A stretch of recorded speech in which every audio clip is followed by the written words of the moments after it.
Well, greetings and salutations, everybody. Welcome to my YouTube channel. My name is John Campea, and this is a companion video. What are companion videos? Well, I'm glad that you asked. See, every day on the John Campea Show, we take time to take live questions. However, a lot of the times we don't have enough time to get around to all the live questions that get sent in, but I want to make sure those questions get answered in a video, so I gather up those unused questions and we address them here on companion videos. And we got a bunch we got to get through this afternoon, so let's not waste any time and let's dive right into it.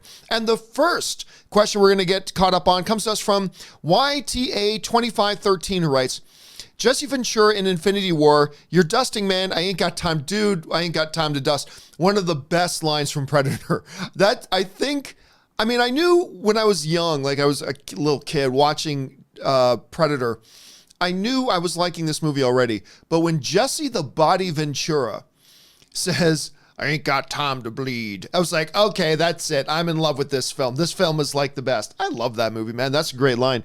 All right, I'm Upset writes, worst Will Ferrell movie: Blades of Glory, Semi-Pro, The House, Daddy's Home 1 and 2, Zoolander 2, Get Hard, Land of the Lost, or Holmes and Watson. Man, that's depressing. When you put it like that, you realize Will Ferrell has a lot of bad movies. He has got some great movies. He's got some bad movies. You know what? Unpopular opinion. I think Daddy's Home 1's actually pretty good. You know, I watched it again a while ago with Ann, and I'm like, you know, this is better than I remember. I actually quite like it. So I was looking forward to Daddy's Home 2. Yeah. But anyway, Daddy's Home 1 I actually didn't think was that bad. Lots of bad things. Blades of Glory, bad. Semi-Pro, bad. Land of the Lost, Holmes and Watson, but I gotta go with The House. Because not only was it just completely awful, it had so much potential. Because not only was it Will Ferrell, but he was with Amy Poehler. And I love Amy Poehler. And that movie had tons of potential and it was just awful. So my pick out of those ones I'm upset is The House. Just truly, truly awful. Anyway, Trey Gaming writes, so John, I remember you once made a movie called The Anniversary. I did. Do you think you'll branch out and make another film within the next 3 years or something? Hey, you got a studio and a working actress. Well, I mean, getting actresses is not getting good actresses is hard. Getting an actress is not a hard thing in Los Angeles. Man, I still remember when I was casting for some stuff I was doing in Canada. I remember I put out casting call and I got like 10, 15 applications and I thought that was good. The first casting call I put out here, I mean, I got like 500, like in the first day. I mean, so finding actresses is not a hard thing. Finding good ones, the ones that you work with, is really good. I don't know. I enjoy directing, and I was offered another directing gig after I did The Anniversary by a Hollywood personality that you would recognize. But the script was terrible, and I honestly thought, even though the script was terrible, I thought it was a little bit more than I could chew. Like, it was one thing to produce and write and do my own film, but doing that movie made me respect what directors do so much. And I realized, I'm probably biting off more than I can chew if I try to take on an actual real project that somebody else is financing, somebody else is producing, all that kind of stuff. And honestly, I thought that was a little bit beyond me. Now, will I do another one in the future? Maybe. Like, even Rob and I have had a little bit of playground of the imagination sort of thing going, and maybe, but I don't know. I just don't know how I would ever have time for it. I don't know. And honestly, after doing it, I think out of the three facets, producing, writing, and directing, I think directing was the part I enjoyed the least. And I think the thing I enjoyed the most was the producing. And I think by nature I'm a producer, but whether I'll do that with another movie or some of that, I don't know. Time will tell. We'll have to wait and see. Avalanche 1387 writes, John, this is my first super chat. Love you. Hi, Ash. Well, thank you so much, Avalanche. I appreciate that, and I'll make sure I pass that along to Ash as well. And welcome, sir. All right. Let's see. David Tapia writes, with Game of Thrones on Sunday, when will the Endgame spoiler chat be? I will probably be doing the Endgame spoiler chat at about noon Pacific Standard Time. Now, I believe, if I'm not mistaken, Game of Thrones airs at 6 p.m. Pacific Standard Time, 9 p.m. East Coast time, I believe. So that will give us 6 hours. Because I'm not going to do the Endgame spoiler discussion overlapping with Game of Thrones. I'm just not going to do that. But I do think we can go 5 or 6 hours. And I do believe there'll be more to do. So we'll probably do a part 2 and maybe even a part 3. But I'm looking at doing the Avengers game open spoiler discussion the Sunday after it opens, and do it around noon. So that gives us plenty of time to get through most of it before Game of Thrones starts. Because don't worry, I want to watch Game of Thrones that night too. All right, Murray Reich writes, Stan and Ollie is now available for download. Really? I did not know that. I'm going to have to keep my... Thank you for informing me of that, Murray, because I still haven't watched that, and I got to see it. So thanks for putting that on my radar. All right, Murray follows up with, saw Us, and it was very good.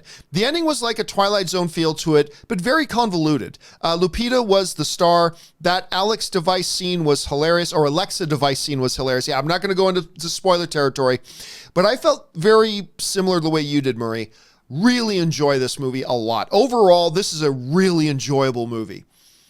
I did not think they stuck the landing, and I thought the more I think about the ending, the longer the list of problems I have with that ending are. So they kind of botched the ending. But that aside, that's just one part of the movie. The rest of the movie is thoroughly enjoyable to watch. And you're right, Lupita Nyong'o rules. And if there are 5 better actress performances this year that precludes her from getting a Best Actress nomination at the Academy Awards next year, then this will be one of the best years for actresses in history, because she crushed it. And I mean... if I had to put $5 on it, I would actually bet Lupita would get a Best Actress nomination. Even now, this early in the year, I would put $5. Not $100, but maybe $5. All right, let's see here. Luke Blackwell writes, why is McGregor retiring a good riddance? Because he's a scumbag, in my opinion. He's an absolute scumbag. I used to be a big, giant fan of his, but then he pulled all that crap that he pulled, hospitalizing people. He got away with it. He basically got no punishment. He wasn't even suspended one day by the UFC. Total piece of garbage, in my opinion. If he's retiring, good riddance. Again, that's just my opinion, and I'm sure a lot of you guys are fans of his, like I was a fan of his at one point. But yeah, for my opinion, good riddance to him. And to be fair, it's probably not a bad idea. He's got all the money in the world. He's never, ever going to be the champion again. Khabib will destroy him just like nobody's beating Khabib. So Conor McGregor has already climbed the mountain. He's a 2-division champion. He made a big name for himself, and he made a lot of money. He's got a kid now. He's only like 30, 31, something like that. Why not retire now? Why not go out? Why go in and get your face punched for a living? So in fairness to him, why not? Because he knows he can never beat Khabib. He knows he will never beat Khabib. So what's the point? What's the point, really? So, yeah, there you go. Zach Bartron writes, won't be able to catch the show live today, and no question, but I figured I'd drop by here and say hello and keep up the great work, Youthy. Well, thank you so much, Zach. I appreciate that, and I appreciate all the super chats you always send in, man, and I hope whatever it is you had going on today, that it was a good day. All right. Ray Stone writes, regarding Endgame runtime, I need to know so my sitter knows when my wife and I will be back. It cost me $130 to see this movie with the sitter. Yeah, I mean, I don't have kids right now, so I can only imagine how expensive it must be to get a babysitter. But, yeah, well, every movie will advertise its runtime. So you go to a movies or to movie theater's website. Once the tickets are on sale, they will tell you how long the movie is. Because you're right, man. That's a really good point that we probably don't take into consideration enough. A lot of people need to know what that runtime is because a lot of people have kids and they go to the theaters and they get babysitters for the kids. That's actually a really good point. So something we got to consider more often, Ray. Good point. All right. Julius Goodwin writes, just curious, why do you think great comedians, Chris Rock, Dave Chappelle, Kevin Hart, etc., usually don't make great or even good actors? Because very few people are good actors. Being a comedian has nothing to do with being an actor. I mean, why don't a lot of like gifted and talented auto mechanics make good actors? Because acting's a completely different thing. It's a 100% different thing. Both are performing, but it's different from acting.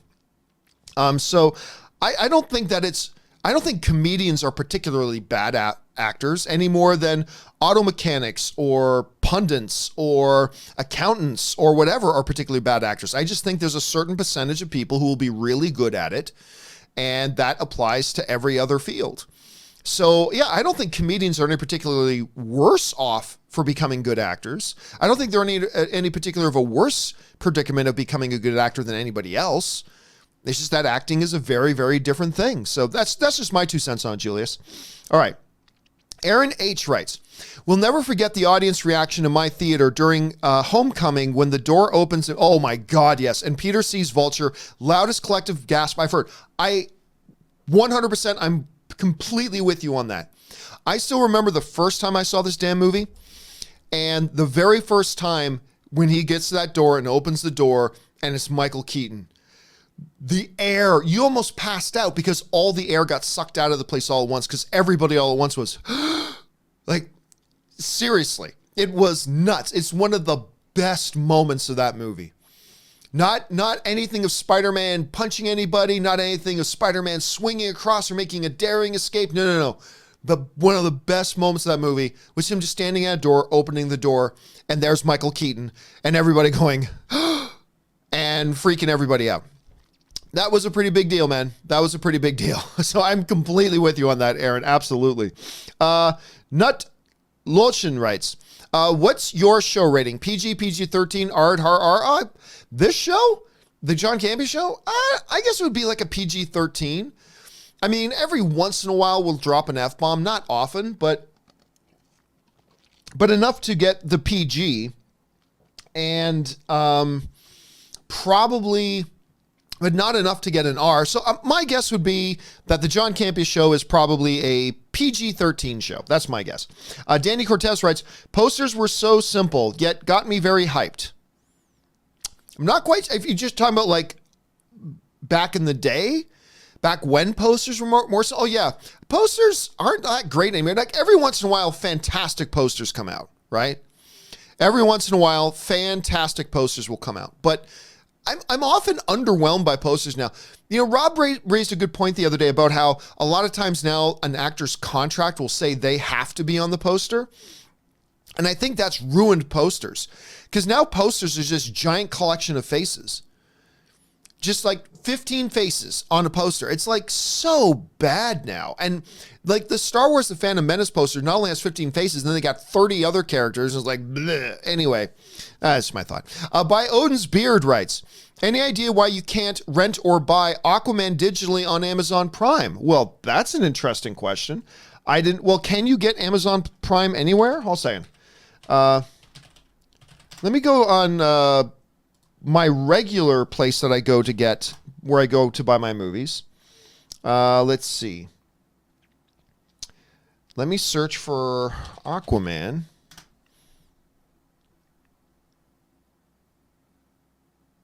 So I can rent Aquaman right now on Google Play. So there's that.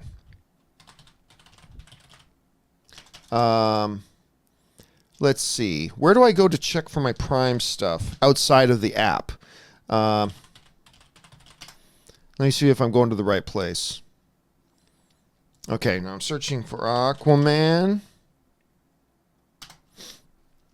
And the Aquaman Blu-ray is there, but not a streaming option. That's interesting. That's interesting. Hold on a second.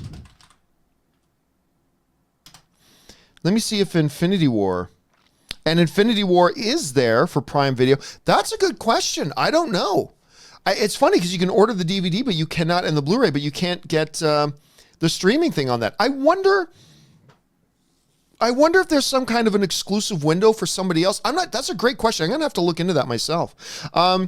Giovan Seek writes, "Could there be misdirects in the poster, Sherry?" Well, that's one of the things we talked about this morning on the John Campea Show, was that it is possible, unlikely, but possible, that, you know, they use some of those posters as misdirects. Now, the posters, of course, that we're talking about, I don't think I have one here.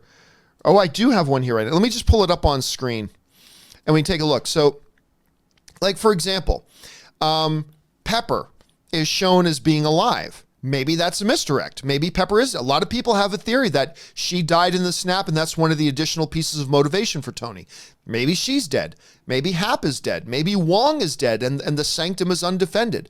Or on the dead side, they show Shuri as being dead. Now, that's consistent with what we saw in the trailer, but maybe that's a misdirect too. So that's certainly something that we speculated about this morning on the show, was that. And whether that's the actual case, I don't know.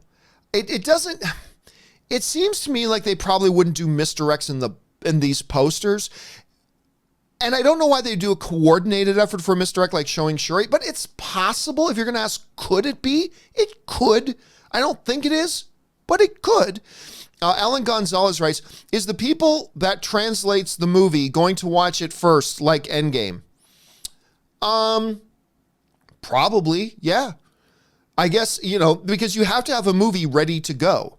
And if you're going to show it in different countries with subtitles or with dubbing or whatever, that means there are people that need to see it to provide the subtitles. So yeah, I'm guessing that'll just be a regular part of prepping for a movie and getting a movie prepped and ready to go. All right, Jeff Crow writes, love your best movie, worst movie podcast. Thank you, Jeff. And Cody is a great addition. How far ahead do you choose your topics? Like a day before recording, or do you have a list ready? We have a list ready.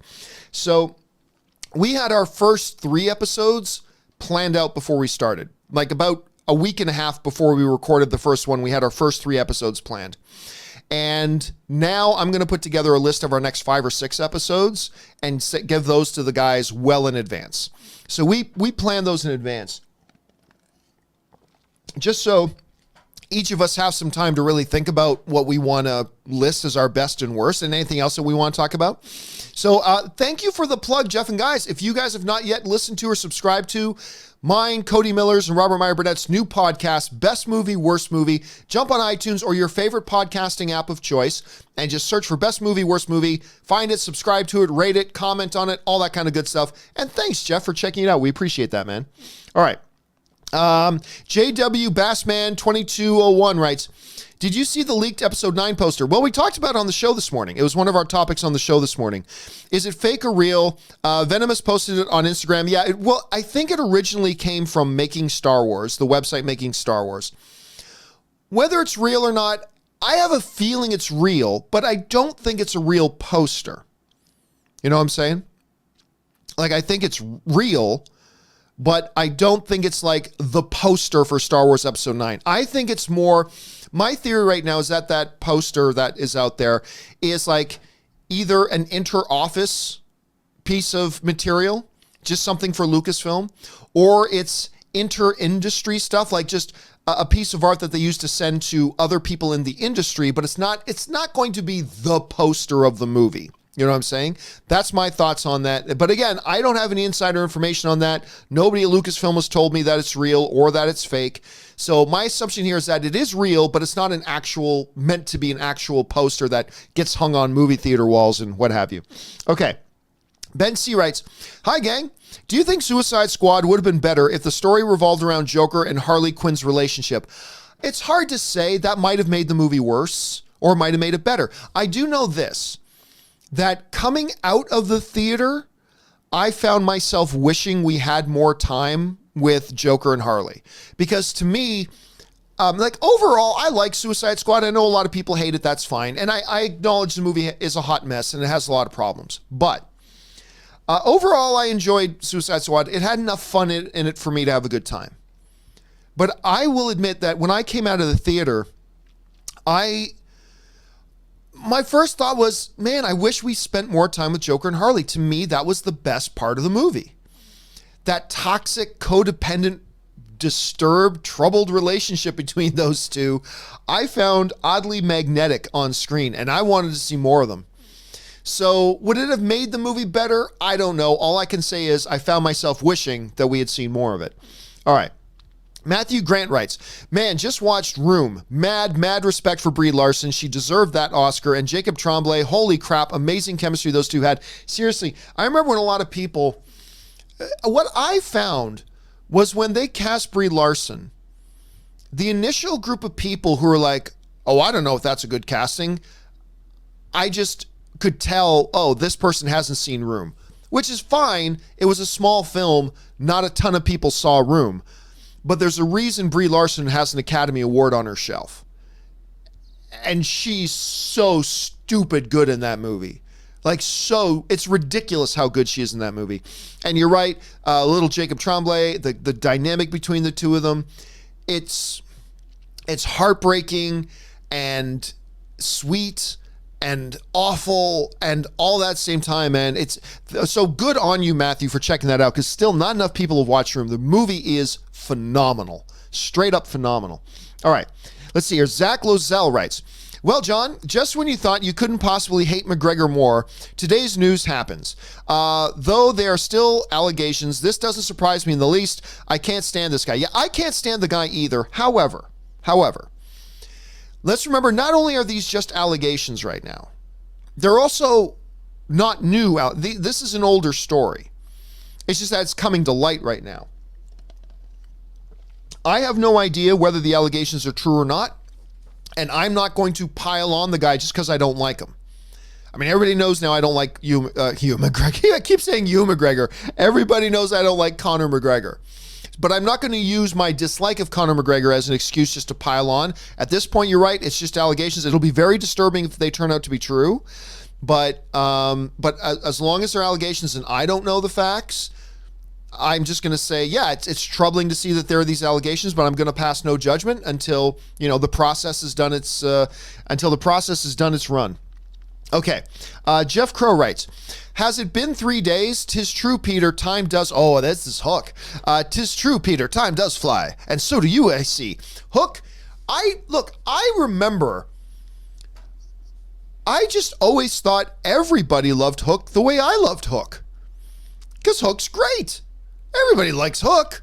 And I remember a couple years ago when I realized, wait a minute, there were a bunch of people who hate Hook? What? Why? Hook is awesome. I love this movie. It's bangarang, dude. Bangarang. I love, unabashedly and unapologetically, I love that movie. It's great. And I love that line too, Dustin Hoffman. 'Tis true, Peter, time does fly. And so do you, I see. Oh, so good. It's so great. I love that movie. You and me, Jeff. You and me. We know what we're talking about. All right. Tom Kierstead writes, did any of you catch a chance to watch Nightfall? Is that like that vampire TV show? Hold a second. Let me just check. Because there is a Batman story called Nightfall. Oh, this is a relatively new one. The one with Mark Hamill on the History Channel. Okay, that's not what I thought. I was thinking about this old like CW vampire show. Although it wasn't CW, it might have been Sci-Fi at the time. Anyway, no, I did not have a chance to watch this. Now, I doubt Ashley has watched it. And if Rob has watched it, he hasn't talked to me about it. So I can tell you right now is that I haven't seen it myself. But I should probably check it out. It's on Amazon Prime, so I get to watch it for free. You know what? I'm going to check it out. All right. Thanks for putting that back on my radar. KW Garrett 83 writes, regarding Cap 3 Civil War, the idea that Bucky killed Tony's parents still strikes me as ridiculous, a ridiculous coincidence. It's like your Star Wars small town complaint. That's true. I see where you're coming from with that. My one mitigating circumstance to that is this. It is consistent with the universe. It is consistent that the story set up was that there's this creature, the Winter Soldier, who was doing a lot of Black Ops stuff. And, Stark, Tony's dad, would be a target for something like that. So I agree, it does make it feel like a little bit more of a small town, that everybody's connected somehow. But in this instance, I feel like there is a narrative, a proper narrative explanation for it. You know what I mean? I feel like there's a decent narrative explanation for it. But you're not wrong, man. You're not wrong. It's like, oh, everybody's connected somehow. Yeah, that does start to irritate me a little bit too. All right. SWRV writes, did you see Chris Evans' new interview on THR? He said he choked up 3 times during Endgame and says that he's done his cap but not retiring. Yeah, I know. I still don't believe that at all. I don't believe that in the least. Like, I've said this before. I believe there is a possibility that this will be Chris Evans's final MCU film for a while. But there is no universe that I believe that this will be Chris Evans's final appearance as Captain America. No way. Doesn't matter what he says, doesn't matter what Marvel says, doesn't matter what anybody says. There is no way I'm ever going to believe until Chris Evans turns 85 and passes away in a car accident. There is no other way that I'm going to believe that he's not at some point going to be back as Captain America. I still don't think he dies in this movie, but you know, unlike all the other movies that I said he's never going to die in, and he didn't, this one, I think there is a legit chance that he does. I still don't think he will, but there's a totally legit chance that he does. But even if he does, I still don't believe he's not coming back. And yes, that whole ridiculous notion of him retiring, I keep telling people he's retiring, and I'm like, he never said he's retiring. John, did you see he's retiring? This has been going on for months. Like, he never said he's retiring. And anyway, he just clarified that yet again in that Hollywood Reporter article. It's a good article, by the way. Carter James writes, MCU fan who's never read comics, where do I start? Oh, that's a tough one. I mean, somebody else asked me the other day, but if you're, and I often recommend the Legion Quest is the name of the storyline that follows Professor Xavier's son, Legion, and his desire to make his very twisted, weird way of wanting to do something nice for his dad, which is to go back in time and kill Magneto so Magneto can't be a problem for his dad in the future. And him doing that leads into the storyline from Legion Quest into X-Men Age of Apocalypse, which is my all-time favorite comic book story run. Age of Apocalypse is my all-time number one favorite comic book story run. I would normally say that, but if you're talking specifically MCU, I might start with Civil War, because it's a number of years old now, and it'll be a little bit familiar to you, because as somebody who's a fan of the MCU, you'll be familiar with the concepts of Civil War. You'll be shocked to see how truly different Civil War, the comic book, is to the movie, but still. So I might say that might be a good place to start. And then you move forward from there. So that might be an interesting place to start. As an MCU fan who's familiar with the movies, and you're looking for a place to start, that gives you a nice kind of familiar place to kind of get your feet on the ground. So maybe try that. Chavez Pearson writes, while I'm still going to reserve a seat at AMC City Walk for Endgame, I like AMC City Walk, opening weekend, I'm also going to line up 2 hours early at the Vista Theater opening day. It's just my favorite. You know, I got to admit, there is something about the experience of getting in line for a movie singular that you're really looking forward to. I remember when The Phantom Menace was coming out, I had already planned that I was going to drive across the entire country, because I was living in Saskatoon, Saskatchewan, Canada at the time. And my favorite movie theater was the Cineplex Silver City at the Meadowlands in Ancaster, Ontario. That was part of Hamilton. And that's my favorite movie theater. I have a lot of memories in that theater. And I had decided that when The Phantom Menace was coming out, I was going to drive across the country to go watch The Phantom Menace in that theater. But I wanted that experience of camping out in line. So, with my friend David Zebart, my buddies David Zebart, Trevor Harder, all guys who live, Paul Enns, my buddy Paul Enns, who, by the way, ultimately went on to work for Lucasfilm, and he was like the director of LucasArts for a while. So he lived the dream, man. My buddy Paul Enns, he was like this major Star Wars fanatic, became one of the head editors for theforce.net, and then got the call from Lucasfilm to go up and run stuff at Lucasfilm.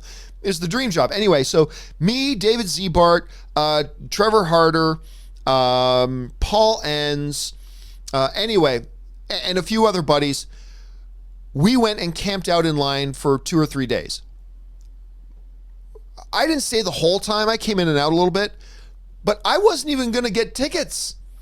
I wasn't even getting tickets. I just wanted the experience of being in the line and camping out in the line. That's all. I just wanted that. Zebart was there for 3 days straight. I mean, he camped out. I came and went, but I remember we would bring like milk crates and put Risk boards on, and we'd sit down and play Risk to pass the time.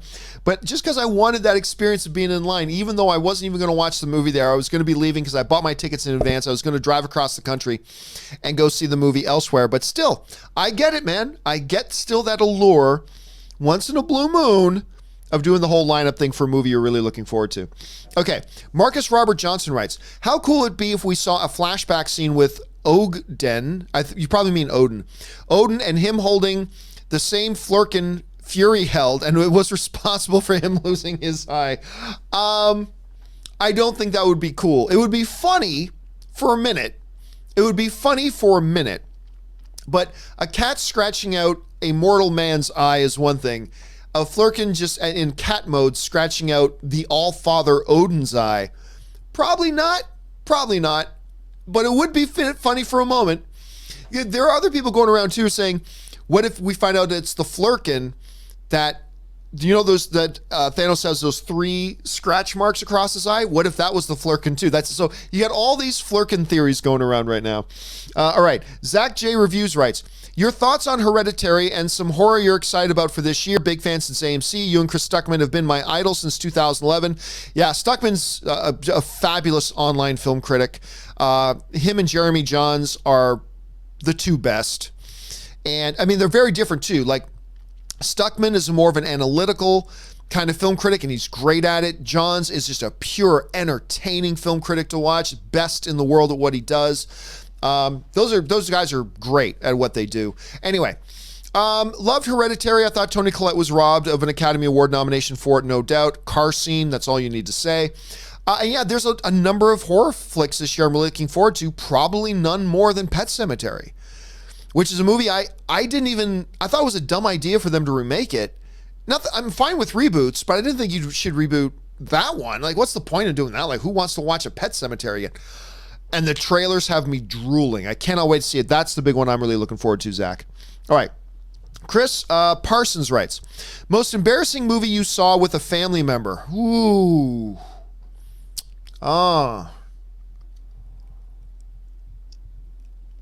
You know,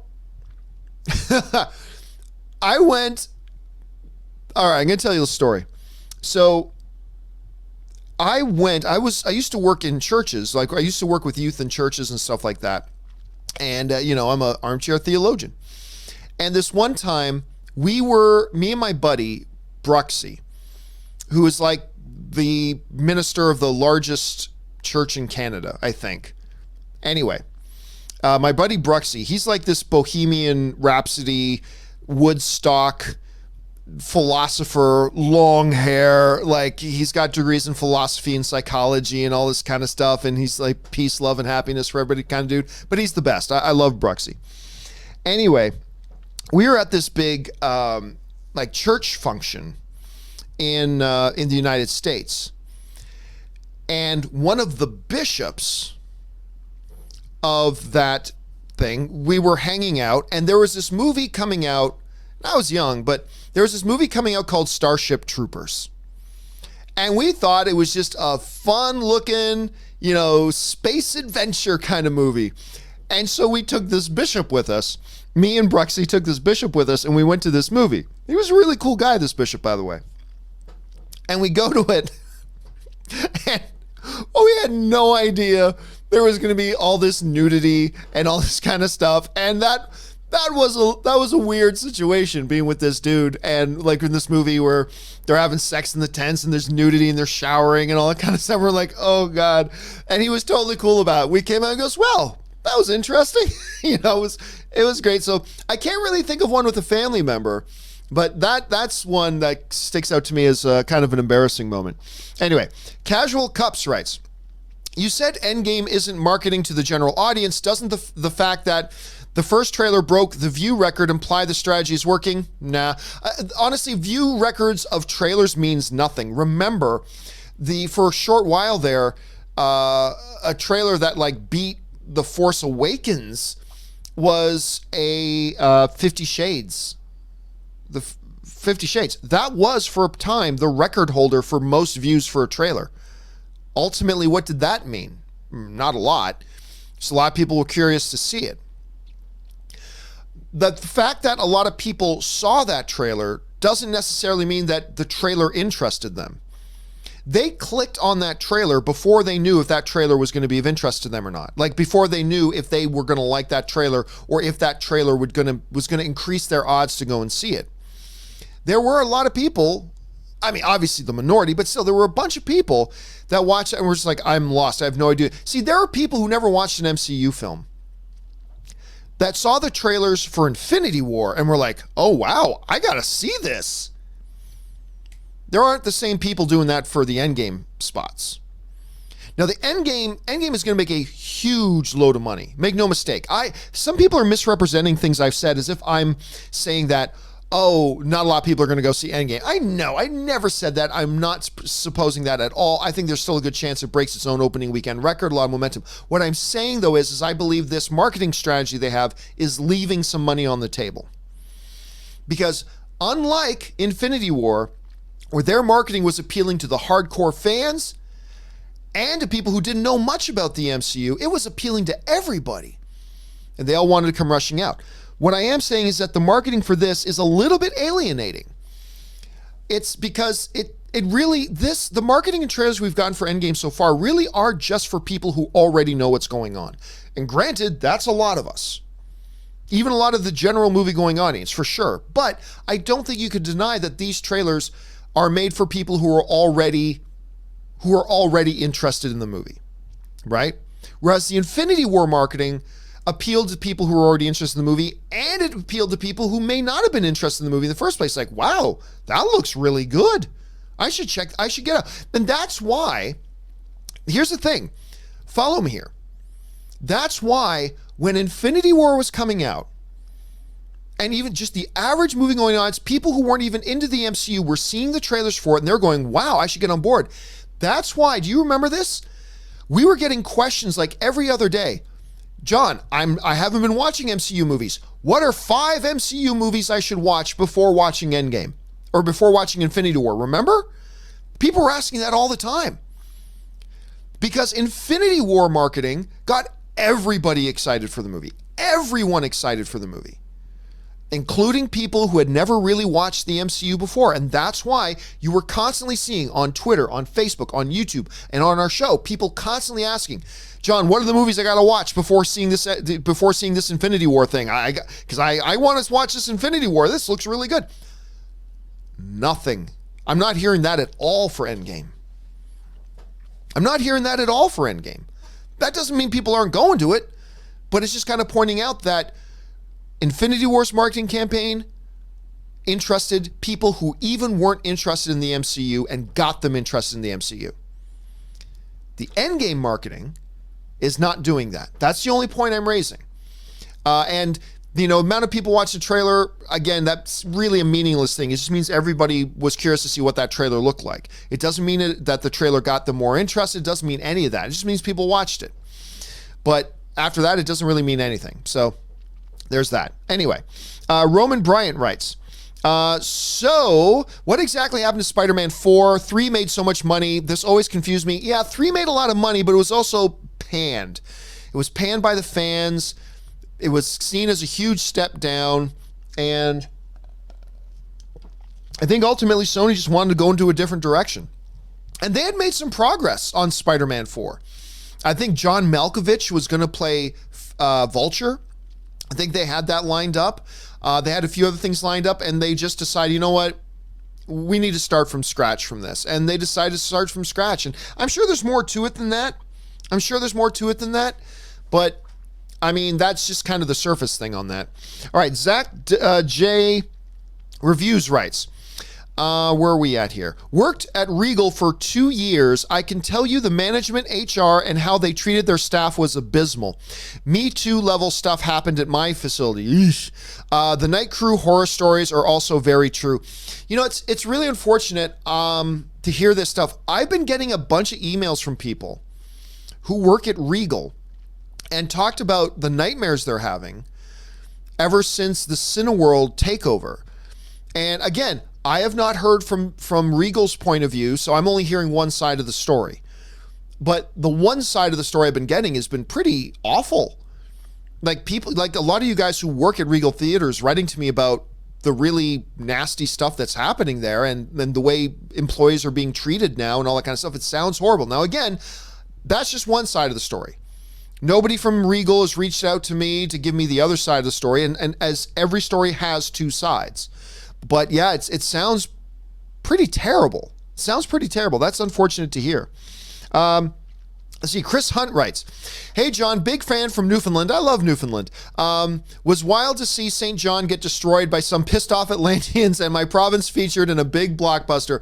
It is. I remember having that same feeling because again, I lived in Saskatchewan for a while, and in Deadpool, in the first Deadpool, when he's about to boot the guy's head, he says, Wade Wilson from Saskatchewan, Canada. Like, and he was like, oh my God, he mentioned where I lived. There's always a big kick in that.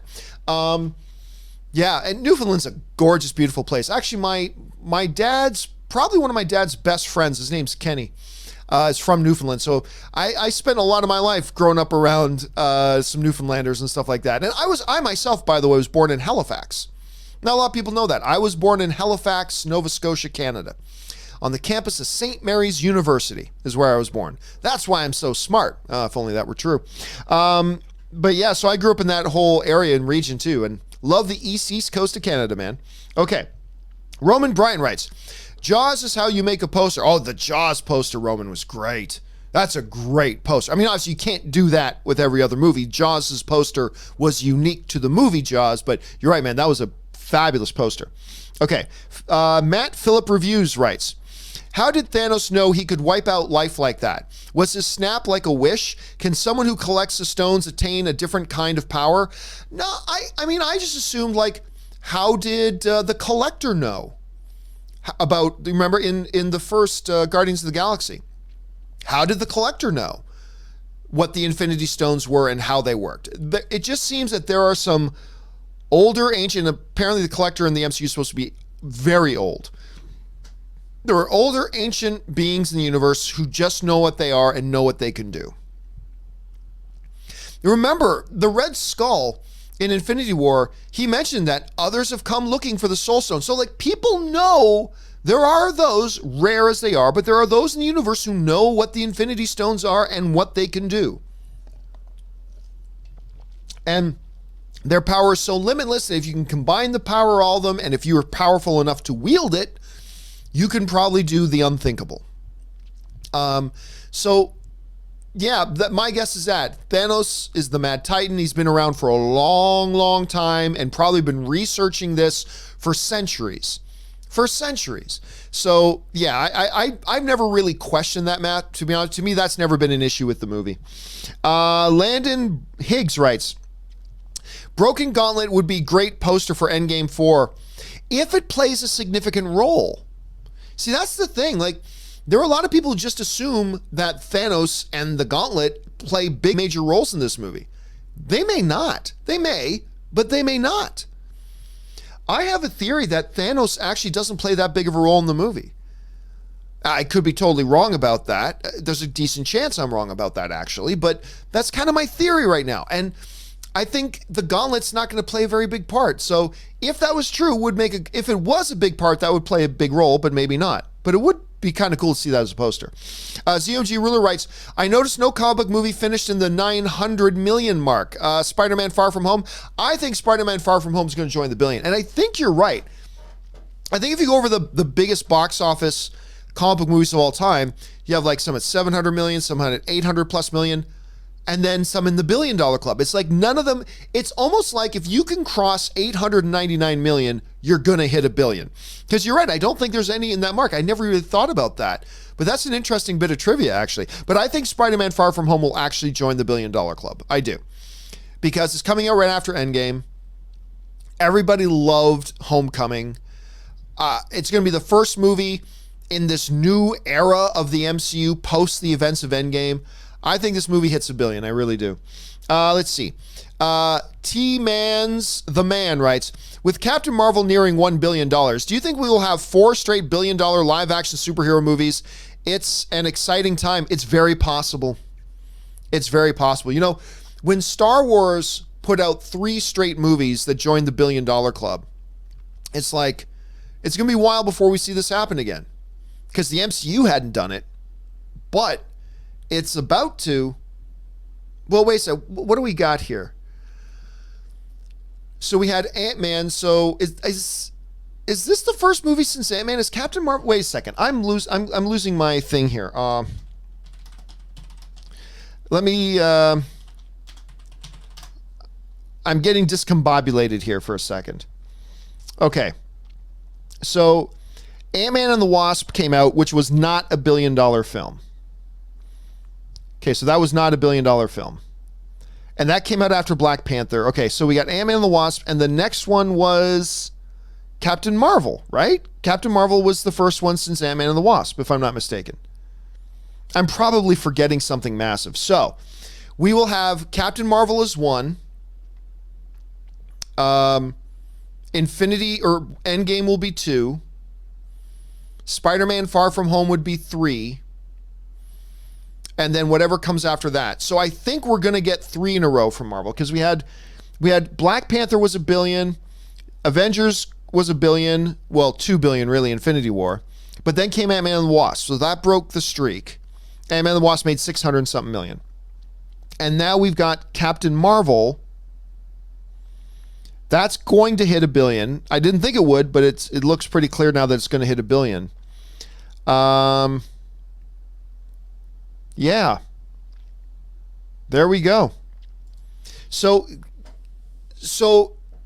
there's a couple things. Can we get 4 straight $1 billion movies? It'll take Captain Marvel to cross, which it looks like it will. Then Endgame will cross that in its sleep. Then can Spider-Man Far From Home join $1 billion? I think it will, but I'm not positive, but I think it will. And then we don't even know what that 4th film will be. So we'll have to wait and see what that, first of all, we got to wait and see if Spider-Man Far From Home does cross that $1 billion mark. And then if it does, then we got to see what movie's coming out after that. Whether it's Black Panther 2, Doctor Strange 2, Black Widow, The Eternals. It depends on what that is. So it's possible. It's possible. Let's wait and see. Okay. Pedro Lopez writes, morning, John, Ash, and Rob. Can't wait for Hulk to finally come back out in Endgame and kick some ass. I wonder what will finally set him off. Well, first of all, we don't know for sure that he is coming out. I think the Russo brothers have hinted that he will. And I expect to see him. But it is a good question. One second. Sorry, just dropped something. It is a good question. If Hulk comes out, and we are acknowledging that's still an if, but if Hulk does come out, what will be the thing that sets him off? I'm still holding on to this romantic idea that what sets him off is Black Widow being in danger, or somebody harming Black Widow, or threatening Black Widow, or being about to kill Black Widow. I have it because it's not just Bruce that's got a soft spot for her. Hulk clearly has a soft spot for her too. Now, it probably won't be that, and I unfortunately think Marvel has moved on from their romance. I would love to see them explore that romance, but I'm going to hold on to the notion that it's going to be Black Widow being in danger and Hulk saying, oh, hell no, and going all world breaker Hulk, that sort of thing. I can't wait to see it. I'm dying to see that. All right. Ricodu Perez writes, opinions on Article 13 in the EU. I'll be honest with you. I've had a couple people ask me about it. I don't know much about it. I know it's a form of, I think it's a net neutrality issue. Honestly, I can't remember, so I'm not that up to date on it in the EU, so I can't really comment on it. Chocolate Thunder writes, my 3 favorite heroes are Deadpool, Black Panther, and Shazam. Past few years have been amazing. All their movies are awesome and box office hits. Well, slow your roll there a little bit, Chocolate Thunder. Shazam is not a box office hit. It hasn't hit theaters yet. I anticipate it becoming a box office hit. I love this movie. I don't know that I like it more than Deadpool, but I'll tell you, I like it more than Black Panther. And I like Black Panther a hell of a lot. I like Shazam more than Captain Marvel, and I like Captain Marvel a hell of a lot. Shazam's great. It's great. So I anticipate it's going to be a big hit. It's not going to be $1 billion film, but it's going to be a big hit. But just to be clear, it's not a big hit yet. So let's not get ahead of ourselves too much, Chocolate. All right. Let's see here. Ben Burnside writes, killing a couple of guys. Batman killed almost everybody he fought in Batman versus Superman also. Thor is a part of a culture that praises war, and he never had a kill code. And guess what? In the movies, Batman doesn't have a kill code either. Ba, ba, ba, ba, ba, ba. People keep forgetting comic books are not the movies. And look, they nail so much of what Batman is, but there are some things they don't bring over from the comic books. Look, my only argument is it's ridiculous to say that he doesn't kill people. Batman does things that would kill people all the time. They just, look though, he didn't die. Ooh, isn't that convenient? But they want him doing all the things that kill people. Like I said, it's like the old A-Team show. A-Team would blow up tanks and cars and planes out of the sky, but don't worry, you always see the bad guy crawling away. They never actually kill anybody. Please, it's an insult to our intelligence. If Batman had to fight 15 armed guys all at once, guess what? He's going to do things that would probably end up killing them.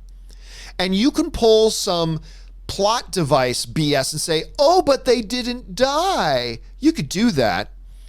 Or you could not insult everybody's intelligence and say, yeah, when Batman put that guy's face through a brick wall, it killed him. I mean, yeah, you could then cut the camera back and say, oh, look, the guy's rolling around in pain. He's still alive. Oh, Batman dropped a 5,000-pound concrete thing on that guy. But don't worry, we'll show him crawling away later. He's fine. Like, everybody wants to see Batman doing all the things that would kill people. Just don't say it killed them. You know what I mean? But it's not just Thor. It's every superhero.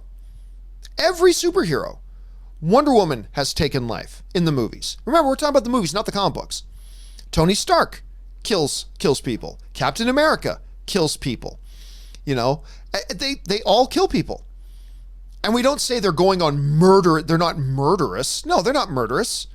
Batman never sets out to kill anybody, except for Superman, because he thought Superman was going to end the world. But Batman never, in these movies, never set out to kill somebody. As a matter of fact, remember, one of the first things we come across Batman in Batman versus Superman is when he's beaten the hell out of that guy who had all those girls prisoner downstairs, right? He just went in there and beat the hell out of him, branded him, all that kind of stuff, but he didn't kill him because he knew he didn't have to. When he's fighting 15 body armored guys with automatic weapons and all that kind of stuff, guess what? If he's going to fight them and he has no superpowers, chances are a couple of them are probably going to have to die. And it's a great fantasy to say, just do the A-Team thing where he shows him crawling away later. I suppose you could, but to me, it's kind of a ridiculous notion. But hey, I mean, I get it. There are people who really hold on, but in the animated series, he did this. Okay, that's fine. But if you want your movies to be a little bit more realistic, if you want your high fantasy comic book movies to feel at least a little bit realistic, then if you're going to have Batman fighting these guys, sometimes the guys are going to die. Sometimes he doesn't need to kill them. Sometimes he does. It's just the way it is, man. Just the way it is. This isn't the comic books, it's the movies. Javier Belma writes, I really couldn't care less about heroes killing their enemies. Batman is not a mentally stable person despite his skills. That's true. People have got to grow up. Well, I don't think it's about growing up. I think just people have this thing that, hey, look, to me, Batman has been a certain way. And, all things being equal, I would prefer to see Batman still that way. There's nothing immature about that or growing up or needing to grow up. I just think that's the way they would prefer it. I simply make the argument that as a comic book fan, as somebody who's probably been reading Batman longer than a lot of you guys have been alive, that, yeah, in a movie format, it makes sense that he would kill people. And you can disagree, and that's fine. But I don't think it's a matter of just, if people disagree with me, they just have to grow up. No, I don't think that. I think they just have an opinion on it and they'd like to see it a certain way. And I have an opinion on it and I'd like to see it a certain way. So that's just me. But I'm with you, Javier. There's no problem. The movies, he has no such code. He's a mortal guy fighting people in body armor with automatic weapons and doing things to them that would kill them. So why just say it doesn't? Anyway, that's just my kind of thought on that. Anyway, good old Uncle Sidious writes, Calvin from Life versus the Xenomorph. Who wins? Oof. Probably Calvin, because I only watched Life once. Was not tremendously impressed with that movie. I only watched Life once, but, Calvin had a little bit more of an adaptive talent. So I think ultimately Calvin probably wins that fight. I'm guessing. Okay, remember when everybody thought Life was actually a secret Venom prequel? Dude, I'm telling you, I had people like yelling at me online, like, you don't know anything, Campea. This is a Venom prequel. This leads into Venom. This is a secret thing to set up Venom. And I'm like, no, it's not. But there were people so convinced that it was. All I knew is that the movie looked awesome and that I was tremendously disappointed by it at the same time. All right. Amit Suresh writes, you, Stuckman, and Johns are the best movie reviewers. Well, I'll tell you what.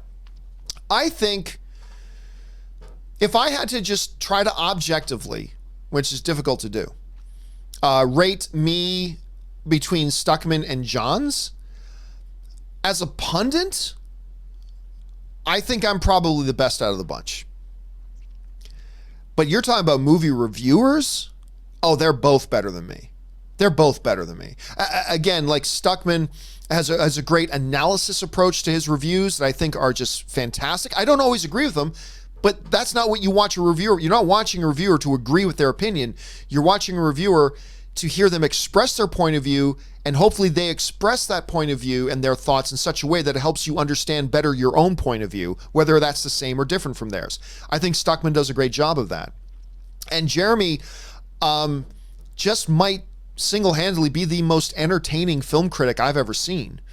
Not that Chris has no entertainment value, and not that Johns has no analysis value. Not that's not what I'm saying.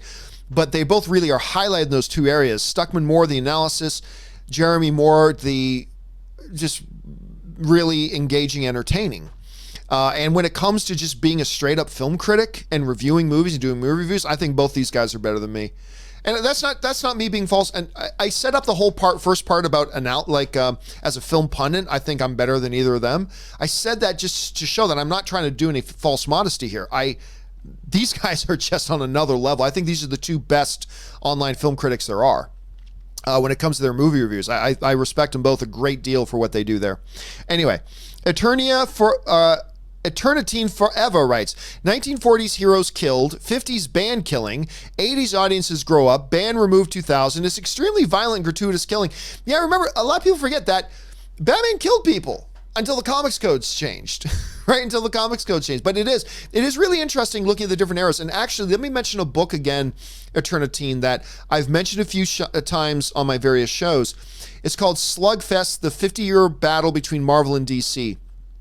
It goes into those different eras and when Comics Code came in and how that changed comics and all that kind of stuff. It's really fascinating, guys. I cannot recommend this book highly enough. Either order the book, the hardcover, the Kindle version, or do what I did. I got the Audible edition of it and listen to it that way. Check it out because it's fascinating. That's some of the stuff that it goes into. Some great Stan Lee stories in there too. You're going to want to check that out. All right. Good old Uncle Sidious writes, could Thanos got his scars from Iron Man in the past? I doubt it. Iron Man doesn't have the power to do that. He threw his best at Thanos and got one little cut, like a little cut. No, I don't think there's any chance he got his scars from Iron Man in the past. I think there's a greater chance that he got it from a Flurkin, honestly. I mean, look, nothing's impossible. Let's go on the record right here. Nothing is impossible. But I just think it's very unlikely. But who knows? Frederick Nicholas Jr. writes, what if the snap is permanent and the Avengers decide to help save another Earth from Thanos? Again, okay, but what's the question? Okay, if that happens, then that's what happens. What are you asking me? All I can say is that I don't think they're going to do that. I don't think that's the way they do it. So remember, guys, if you're going to ask a question that starts with what if, the what if just sets up the scenario. You have to ask a question with it. So like Frederick, if you're writing, what if the snap is permanent and the Avengers decide to help save another Earth from Thanos? Do you think this would go over well with the audience or do you think it would not? Or do you think this would help explain certain questions that we have with the existing MCU or not? Or you could say, do you think that's what we're seeing in Spider-Man Far From Home trailers is a separate Earth and a separate reality? Like, so you set up a scenario with what if. Now, what if what? What's the question pertaining to the scenario? Because otherwise, I don't know if you're asking me to talk about Far From Home in that world. I don't know if you're asking me to talk about what I think the audience is going to respond to it. I don't know if you're asking me if that means that answers questions that we had in the MCU. I don't know if you're asking me how that affects Nebula. I don't know what it is you're asking me to comment on. All I'll say is that I do not think that's the case. Could reality be altered? Possibly. Is this a multiverse thing? I don't think so. But again, this is the MCU. This is Kevin Feige. This is the Russo brothers. Anything can happen. Christopher Hammerich writes, Kevin Feige said that the Infinity Gauntlet was permanently damaged after the decimation, but Thanos used it when leaving Wakanda. Thoughts? Well, I mean, I've kind of answered this several times already, but here's what I've been saying. It's like in we've seen this happen in 1,000 movies, right? There's a big car chase scene and a car gets really banged up and damaged, but the heroes still get away in it. But shortly after getting away, they're driving along the car and it goes vroom, vroom, vroom, and then it dies, right? We've seen that 1,000 times. Big car chase, the heroes escape, but the car got all banged up during it, and eventually, whether it's 10 minutes later or whatever, the car just dies because of all the damage it took. My theory, and I don't base this theory on anything whatsoever. This could be the case, this could not. My theory is that's what happened with the Gauntlet. The Gauntlet got permanently damaged. It was still functioning, and he opened up the portal. He used the space stone to open up a portal, escape, and then it dies. Like that car that our heroes get away in the car chase. Like it takes a lot of damage, keeps running, and then after they get away, it dies. I have a feeling that that's what's happening here with the Gauntlet. Again, I don't know that, and I wouldn't even put any money on that, to be honest with you, but that's kind of my operating theory right now. Okay, and the final question today comes to us from Luke Blackwell, who writes, over under 20%. Jar Jar's grandson, Lar shows up in episode 9. I will go out on a limb here. I'll go out on a radical limb, Luke, and I'll take the under on that bold prediction that Lar Binks shows up in Star Wars episode 9. All right, guys. That will do it. We are now all caught up. Thank you, everybody who sent in those questions. Not only do you send us in great topics that we get to talk about movies about, but you're also supporting the channel, and I appreciate that a great deal, guys. Don't forget, the John Campea Show returns again tomorrow with me, Robert, and Ashley, talking about a whole bunch of stuff, including this Angelina Jolie is apparently going to star in the Eternals for the MCU. First real big news we've heard from the Eternals so far. We're going to talk about that tomorrow. We're already working on a number of stories that we're going to be covering tomorrow. Make sure you come back and join us. Guys, that will do it for us for now. Thanks so much for being here. My name's John Campea, and until next time, bye-bye.